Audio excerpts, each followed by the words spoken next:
తులసిని వేడుకుంది.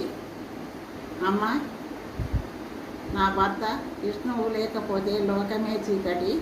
అమ్మ వద్దు, ఇంత అన్యాయం చేయొద్దు, నా భర్తను రక్షించు అని లక్ష్మి వేడుకుంటే, తులసి నాకు ఎదవతనము నేను భరించుకుంటూ ఉండాలా, నాకింత అవమానమా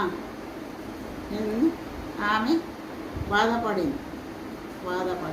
అప్పుడు లక్ష్మీదేవి, లేదు, నీకు కూడా పసుపు కుంకుమలు లోకాన జరుగుతాయి, ప్రతిరోజు ప్రతి ఇంట నీవు నిలిచి పూజలు అందుకుంటావు అని లక్ష్మీదేవి తులసికి వరం ఇచ్చింది.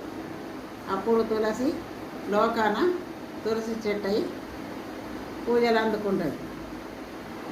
ఆ తులసి దళము మాల కట్టి విష్ణు మెడలో వేస్తే